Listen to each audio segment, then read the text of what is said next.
Hello friends, welcome to Rise IS YouTube channel. My name is Tanmoy. আজকের prelims bite সেশনে আমরা পড়বো insolvency and bankruptcy code 2016 and 2026 এর যে অ্যামেন্ডমেন্টগুলো এসছে তার ব্যাপারে। ঠিক আছে, দেখো আজকে সকালের ওয়ার্ড টু রিড সেশন তোমাদের বলা হয়েছিল দ্য হিন্দু নিউজ পেপারের বিজনেস পেজ থেকে এই আর্টিকেলটা খুব ভালো করে পড়ার জন্য। এই পার্টিকুলার আর্টিকেলটা কিন্তু IBC proceeding, that is insolvency bankruptcy proceeding, তার ব্যাপারে ডিল করছে। ঠিক আছে, এইবার তোমাদের একটা জিনিস দেখাই, দেখো ইউপিএসসি কিন্তু ধরো কোনো অ্যাক্ট যদি বারবার নিউজে থাকে, বিশেষ করে সেটা যদি এনভায়রনমেন্ট আর ইকোনমির দিক থেকে কোনো অ্যাক্ট যদি থাকে, তাহলে কিন্তু ইউপিএসসি একটা কোয়েশ্চেন আসার কিন্তু একটা প্রবণতা আছে। এটা প্রিভিয়াস ইয়ারে কোয়েশ্চেন অ্যানালিসিস করে কিন্তু দেখা গেছে। এটা দেখো একটা 2016 এর একটা কোয়েশ্চেন ইউপিএসসি প্রিলিমস এর, with reference to prohibition of benami property transaction act 1988।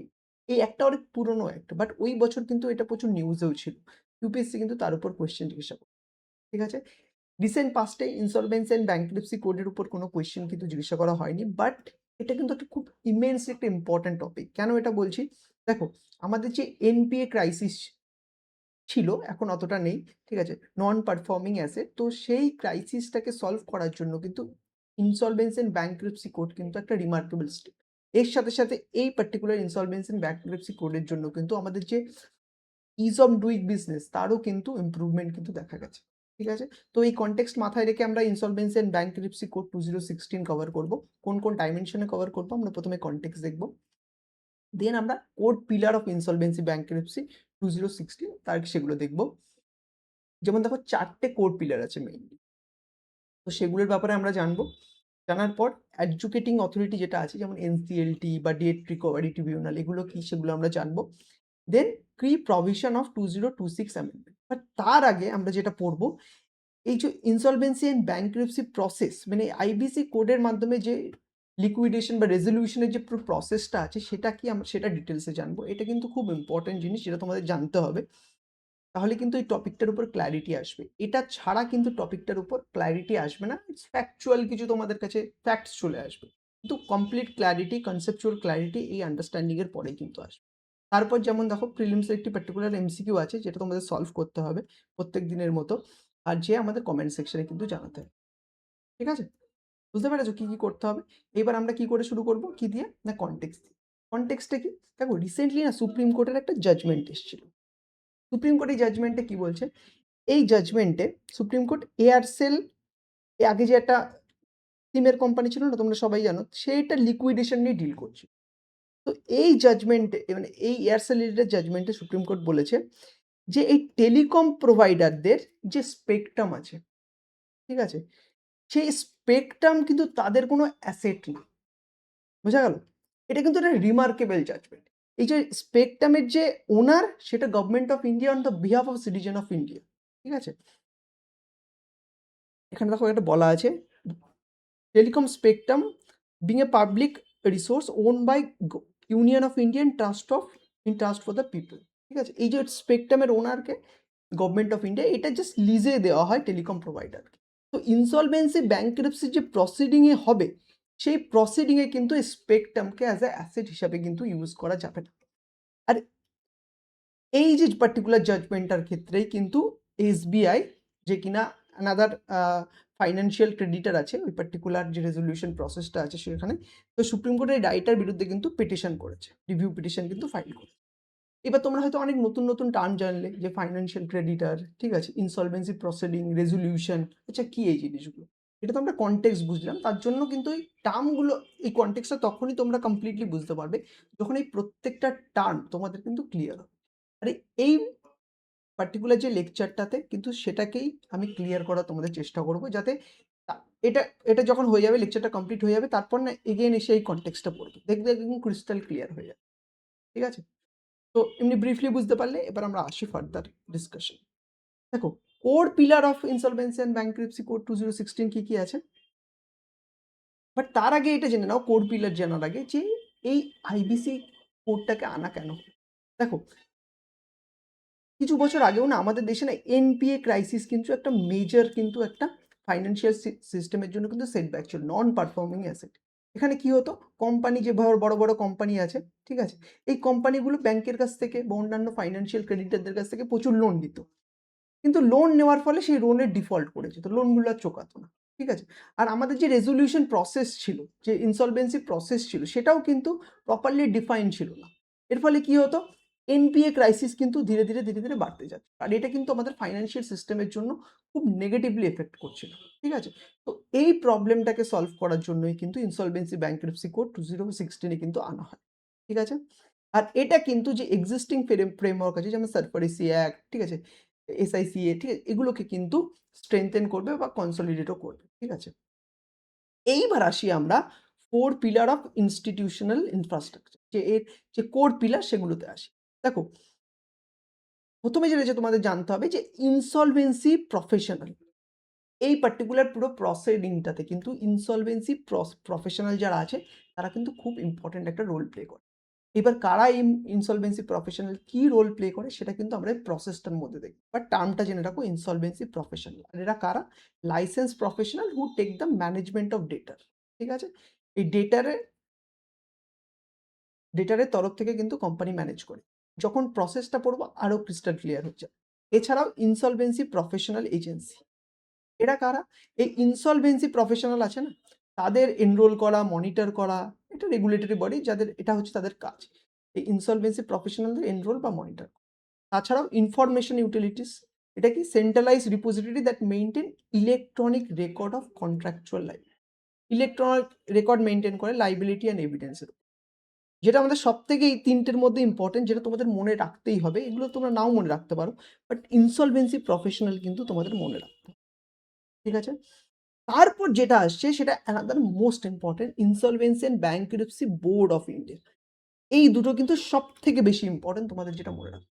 এই যে মানে পুরোপুরি যে প্রসিডিংটা হবে তার যে রেগুলেটরি বডি বা সেটা কিন্তু insolvency bankruptcy board of India, এটা কিন্তু পুরোটাকে ওভারভিউ করে।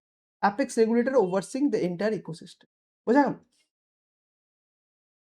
এইবার আরেকটা জিনিস, দুটো এডুকেটিং এই বডির অথরিটির নাম জেনে নাও। দেখো, দুটো এডুকেটিং অথরিটি আছে। National company law tribunal, NCLT. ঠিক আছে? এটা কোম্পানিজ অ্যাক্টের আন্ডারে বানানো। এটা এই পার্টিকুলার বডিটা কিন্তু আইবিসির আন্ডারে বানানো না। ঠিক আছে?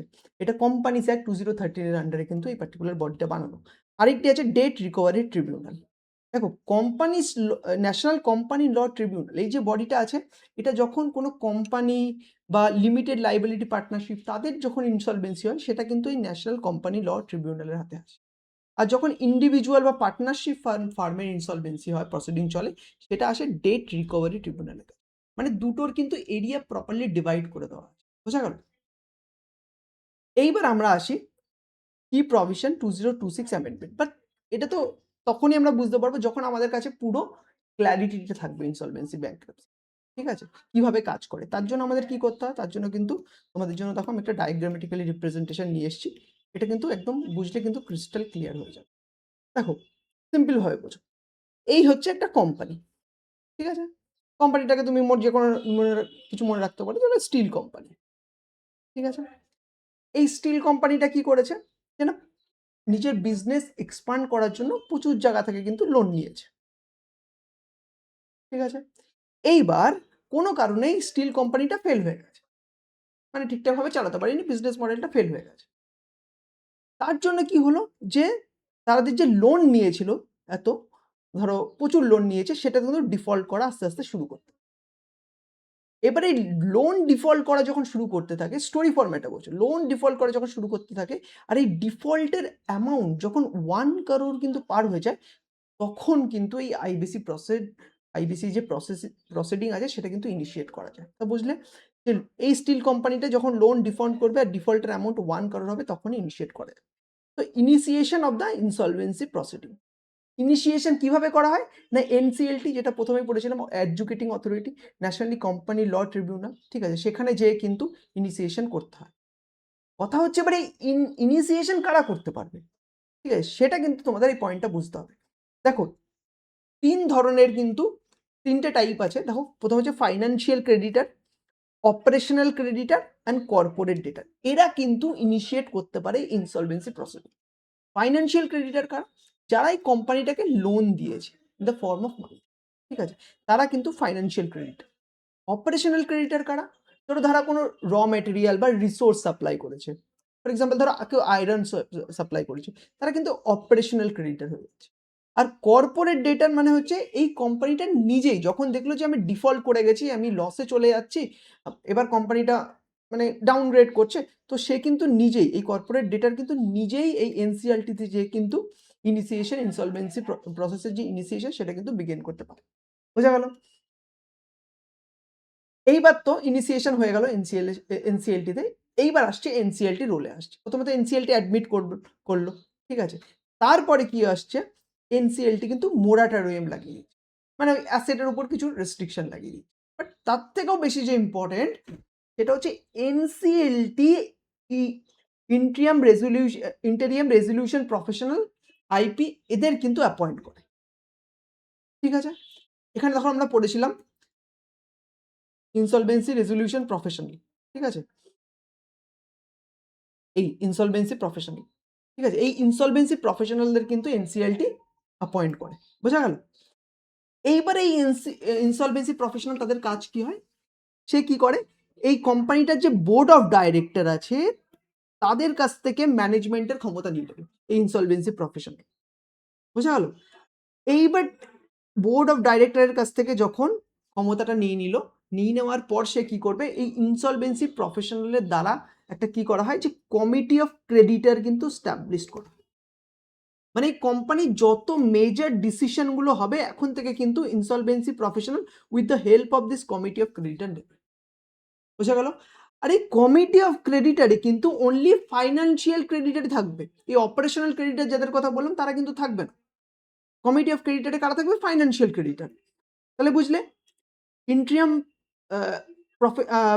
রেজলিউশন প্রফেশনাল কে আইপি কে অ্যাপয়েন্ট করা হলো। সে কি করলো, বোর্ড অফ ডাইরেক্টরের কাছ থেকে কন্ট্রোল নিল, নেওয়ার পরে কমিটি অফ ক্রেডিটরও তৈরি করা হলো যেখানে অনলি ফাইন্যান্সিয়াল ক্রেডিটর থাকে। এই পর্যন্ত ক্লিয়ার? ঠিক আছে। এইবার এই কমিটি অফ ক্রেডিটরের with the help of this committee of creditor and this IP resolution plan কিন্তু স্ট্রিম আউট করা হবে। ঠিক আছে, দেখা হবে যে কোন রেজলিউশন প্ল্যান পাওয়া যাচ্ছে। রেজলিউশন প্ল্যান মানে কি, ধরো এই কোম্পানিটাকে ভবিষ্যতে কিভাবে চালানো যায়, ঠিক আছে, আরো বেটার কিভাবে করা যায়, এটাকে লস মেকিং কোম্পানি থেকে কি এটাকে ট্রান্সফর্ম করে এসে প্রফিট মেকিং কোম্পানি বানানো যায়, সেসব কিন্তু দেখবে। ঠিক আছে, এইবার যদি ধরো রিজলিউশন প্রফেশনাল বা অন্য কোনো কোম্পানির কাছে কি এটাকে সেল করে দেওয়া যায়, ঠিক আছে, এগুলো কিন্তু সব রিজলিউশন প্ল্যানের। এবার ধরো অন্য কোনো কোম্পানি আছে, আরেকটি স্টিল কোম্পানি, সে চাইলো এই স্টিল কোম্পানিটাকে কিনতে, তো সে একটা রেজলিউশন প্ল্যান দিল। এই রেজলিউশন প্ল্যানটা কিন্তু এই কমিটি অফ ক্রেডিটর যেটা বললাম সেটা দ্বারা অ্যাপ্রুভড হতে হবে। আইপি কিন্তু নিজের ইচ্ছা মতো করে দিতে পারে না। রেজলিউশন প্ল্যান সাবমিট করার পর এই কমিটি অফ ক্রেডিটর এই পার্টিকুলার যে প্ল্যান আছে সেটাকে কি করবে না, অ্যাপ্রুভাল দেবে। আর এই অ্যাপ্রুভাল যে ডিসিশনের বেসিসে দেবে, 66% মেজরিটি ডিসিশনের বেসিসে কিন্তু অ্যাপ্রুভাল দেবে। বোঝা গেল? এইবার যদি প্ল্যান অ্যাপ্রুভড হয়ে যায় তাহলে তো ইনসলভেন্সি প্রসিডিং কিন্তু হয়ে গেল। ঠিক আছে, এবার কোম্পানিটা নতুন কেউ কারো কাছে চলে গেল, সে এবার কোম্পানিটাকে চালাচ্ছে, তারপরে যেমন নর্মাল কোর্স থাকে একটা কোম্পানি সেরকম চলতে থাকে। বাট ইন কেস ধরো কোনো রেজলিউশন প্ল্যান হলো না, তখন কিন্তু আসবে লিকুইডেশন ফেসে। ঠিক আছে, লিকুইডেশন মানে কি, ধরো কোম্পানির যে সমস্ত অ্যাসেট আছে সেগুলোকে সেল টেল করে দিয়ে যে যার কাছ থেকে যত ধার নিয়েছিল সেগুলোকে আস্তে আস্তে শোধ কর, লিকুইডেশন ফেসে কিন্তু আসবে। আর এই যে পুরো প্রসেসটা তার টাইম, এটা কিন্তু একটা টাইম ফ্রেমের মধ্যে করতে হবে। আর এই টাইম ফ্রেম কতটা না, 180 ডেজ টু 330 ডেজ, এই টাইমের মধ্যে কিন্তু করতে হবে। ঠিক আছে, তো প্রথমে রেজলিউশন যদি হয়ে যায় তো ওয়েল অ্যান্ড গুড, না হলে লিকুইডেশনে আসতে হবে। এবারে লিকুইডেশনে আসার পর অ্যাসেট সেল করার পর যে মানিটা আসলো সেই মানিটা কিন্তু র্যান্ডমলি ডিস্ট্রিবিউট করা হবে না, তার জন্য কিন্তু ওয়াটারফল মেকানিজম আছে। এবার এই ওয়াটারফল মেকানিজম কি সেটা কিন্তু আমরা দেখব। দেখো, এটা কিন্তু আমাদের এই যে মেইন যে নোটস সেখানে কিন্তু আছে। ওয়াটারফল মেকানিজমের সাহায্যে এটাকে মানিটাকে যেটা অ্যাসেট লিকুইডেট করার পর পাওয়া গেল সেটাকে ডিস্ট্রিবিউট করা। মানে কি, প্রায়োরিটি বেসিসে ওয়াটারফল মেকানিজম এটাই বলছে। দেখো ওয়াটারফল কেমন হয় না, এরকম এরকম হয়। তো এটাই কিন্তু এই প্রায়োরিটি বেসিসে হবে যে কে হাই প্রায়োরিটি পাবে, তারপরে প্রায়োরিটি কে পাবে, তারপরে কে পাবে, এইভাবে। This dictate the order of priority for pay out during liquidation. ঠিক আছে, তো ফার্স্ট প্রায়োরিটি কে পাবে, ইনসলভেন্সি রেজলিউশন প্রসেস কস্ট। তো এই পুরো প্রসেসটা করতে যতটা কস্ট হলো সেটা, সেই কস্টটা মেটানো কিন্তু ফার্স্ট প্রায়োরিটি পাবে। ঠিক আছে, তারপরে যে সিকিউরড ক্রেডিটার আছে অ্যান্ড ওয়ার্কসম্যান ডিউ আছে সেগুলোকে কিন্তু প্রায়োরিটি দিতে হবে। দেন যে এমপ্লয়িজের যে এজ আছে, ঠিক আছে, সেটাকে দিতে হবে। দেন আনসিকিউরড ক্রেডিটার আসবে, তারপরে এসে আসবে গভর্নমেন্ট ডিউস, আর সবার লাস্টে গিয়ে আসবে যে ইকুইটি শেয়ার হোল্ডার যারা আছে তাদের। ঠিক আছে, ধরো যারা কোম্পানিতে ইনভেস্ট করেছে through share market, equity share holder, তারা কিন্তু সবার লাস্ট প্রায়োরিটি। তো বোঝা গেল ওয়াটারফল মেকানিজম। ইউপিএসসি ধরো এই কিওয়ার্ড দিয়েও কোয়েশ্চেন দিয়ে দিতে পারলো যে waterfall mechanism recently seen in the news with regards to which of the following act. ঠিক আছে, এভাবেও কিন্তু কোয়েশ্চেন জিজ্ঞাসা করতে পারে। তো পুরো ইনসলভেন্সি প্রসিডিং জিজ্ঞাসা বুঝতে পারলে যে স্টিল কোম্পানিটা ফেল করেছিল, সেখান থেকে লিকুইডেট করে কিভাবে ওয়াটারফল মেকানিজমের সাহায্যে আমরা পুরো লিকুইডেশনের মানিটাকে ডিস্ট্রিবিউট করি। বোঝা গেল? এটা ছিল এই যে লেকচার, তার হচ্ছে এই যে পুরো বিলটার, সরি, এই যে পুরো কোড, তার ক্রাক্স, তার কনসেপচুয়াল, এটা বুঝতে পেরেছো? এইবার আর কিছু ফ্যাকচুয়াল ডিটেলস আমাদের জানতে হবে। দেখো, কি প্রভিশন তো আমরা বুঝলাম, বা 2026-এ কিছু অ্যামেন্ডমেন্ট এসেছিল, সেটাকে আমরা একবার জাস্ট কুইকলি গো থ্রু করে। কর্পোরেট ইনসলভেন্সি রেজলিউশন প্রসেস, যেমন বললাম ইনিশিয়েশন, ধরো ফাইন্যান্সিয়াল ক্রেডিটার করতে পারে, অপারেশনাল ক্রেডিটার, কর্পোরেট ডেটার আর 1 crore। ঠিক আছে, 2026-এ কি শিফট এসেছিল? এটা বলেছিল ধরো admission is now mandatory within 30 days is default is prove. এর আগে কি হতো, এই এনসিএলটির কাছে যখন ইনিশিয়েশন ইনসলভেন্সি প্রসেসটা নিয়ে যাওয়া হতো, ঠিক আছে, তখন কিন্তু এনসিএলটির কিন্তু এটা একটা ডিসক্রিশনারি পাওয়ারের মধ্যে ছিল। বাট 2026 একটা নতুন শিফট এসছে, যদি ডিফল্টটা প্রুভেন হয় তাহলে কিন্তু 30 ডেজের মধ্যে কিন্তু এই যে ইনসলভেন্সি প্রসিডিং এটাকে কিন্তু অ্যাকসেপ্ট করতে হবে। আর এটা কি করছে, যে এনসিএলটির যে ডিসক্রিশনারি পাওয়ার আছে সেটাকে কিন্তু রিমুভ করছে। ঠিক আছে, এছাড়াও creditor initiated insolvency resolution process, এটাও কিন্তু অ্যানাদার একটা ইম্পর্টেন্ট ডাইমেনশন, নিউ মেকানিজম করা হয়েছিল 2026-এ করা হয়েছিল। এটা কি করেছে, যে ফাইন্যান্সিয়াল ক্রেডিটার উইথ 51% অ্যাপ্রুভাল, তারা কিন্তু এই যে আউট অফ কোর্ট রেজলিউশন কিন্তু ইনিশিয়েট করতে পারবে। ঠিক আছে, বাট যে মেন ক্রাক্স সেটা হচ্ছে তোমার এই পুরো প্রসেসটা। বোঝা গেল কিভাবে হয়, অ্যান্ড দেন ওয়াটারফল মেকানিজম। আশা করি বুঝতে পেরেছো। তাহলে আমরা কি কি দেখলাম, কনটেক্সট দেখলাম। এইবার একবার স্ক্রিনটা পোস্ট করে কনটেক্সটটা দেখো, দেখো সব কিছু ক্লিয়ার হয়ে যাবে। ঠিক আছে, আর ফার্দার তারপরেও যদি কোনো ডাউট থাকে কমেন্ট সেকশনে জানাও। তাহলে আমরা কনটেক্সট দেখলাম, কোড পিলার দেখলাম, আমরা কিছু টার্ম দেখলাম, এডুকেটিং অথরিটি দেখলাম, তারপর পুরো প্রসেসটাকে দেখলাম, দেন আমরা 2026-এর কিছু ইম্পর্টেন্ট অ্যামেন্ডমেন্ট দেখে নিলাম, আর তার আগে আমরা ওয়াটারফল মেকানিজম কিন্তু দেখেছি। ঠিক আছে, এইবার এই প্রিলিমসের যে পার্টিকুলার এমসিকিউটা আছে, এই কোয়েশ্চেনটাকে সলভ করো। সলভ করে কমেন্ট সেকশনে যে আমাদের জানাও এর আনসারটা কি হবে। ঠিক আছে, আর কোনো ফার্দার কোয়েশ্চেন থাকলে আমাদের সেটাও কমেন্ট সেকশনে যে কিন্তু জানাতে পারো। আর তোমরা যারা সেম আর্টিকেলটা বাংলায় পড়তে চাও, তারা কি করবে, রাইসআইএস এর ওয়েবসাইটে চলে যাবে, দেখবে সেম আর্টিকেলটা বাংলাতে দেওয়া আছে। তো তোমরা যে যে মিডিয়ামে কমফোর্টেবল সেটা পড়বে, পড়ে একটা কমপ্লিট ক্ল্যারিটি কিন্তু ডেভেলপ করবে। রাইট, এটাই ছিল আজকের discussion, and thank you so much student for attending this particular discussion, and all the very best for your upcoming. Thank you.